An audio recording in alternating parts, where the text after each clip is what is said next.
शुक्ल बाजार अमेठी, जहां शासन की मंशा, सरकार की मंशा स्वच्छ भारत मिशन की है और इसके लिए मोदी सरकार ने स्वच्छ भारत मिशन पर जमकर सरकारी खजाना खर्च किया। वहीं संबंधित जिम्मेदारों की लापरवाही के चलते शासन की योजना भ्रष्टाचार की भेंट चढ़ गई। जहां ग्रामीण क्षेत्रों में मिले सरकारी शौचालय यूजलेस हो गए, वहीं भ्रष्टाचार की भेंट चढ़ गए। घटिया सामग्री और ठेकेदारी प्रथा के चलते वहीं शासन ने उन परिवारों के लिए हर ग्राम सभा में एक सार्वजनिक सुलभ शौचालय बनवाया, जिससे जिन परिवारों के पास शौचालय नहीं है वे लोग खुले में शौच न जाएं और सामुदायिक सुलभ शौचालय का इस्तेमाल करें, जिसमें पुरुषों और महिलाओं के लिए अलग अलग बकायदा व्यवस्था बनाई गई। लेकिन शुक्ल बाजार विकासखंड के ज्यादातर ग्राम सभाओं में ये सुलभ शौचालय सफेद हाथी की तरह खड़े हैं और इनमें ताला लटका रहता है। किसी भी समुदाय में सुलभ शौचालय का इस्तेमाल नहीं हो रहा है, जिसमें ज्यादातर शौचालयों का उद्घाटन हो चुका है, उसके बाद भी बंद पड़े हैं और कुछ शौचालय ऐसे हैं जिनका तो अभी उद्घाटन ही नहीं हो पाया।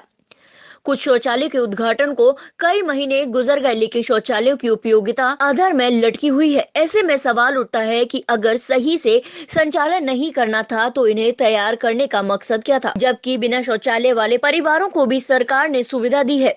अब हर गांव में सार्वजनिक शौचालय बना है, जिसके बाद गांव के वे लोग जिनके घर शौचालय नहीं है वे वहां जाकर शौचालय में शौच करेंगे। इसकी जिम्मेदारी ग्राम प्रधान को दी गई थी। वे शौचालय की व्यवस्थाओं को कर्मचारी से बेहतर कराएंगे, लेकिन अब जब प्रधानों का कार्यकाल समाप्त हो गया तब इसकी जिम्मेदारी कौन निभा रहा है?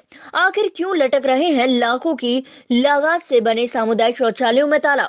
ये बात सही है कि मोदी सरकार के समय घरों में शौचालय बनाने के काम ने रफ्तार पकड़ी है, लेकिन ये बात भी सही है कि अलग अलग कारणों से नए बने शौचालयों का इस्तेमाल नहीं हो पा रहा है और खुले में शौच से मुक्त नहीं हो पा रहा है।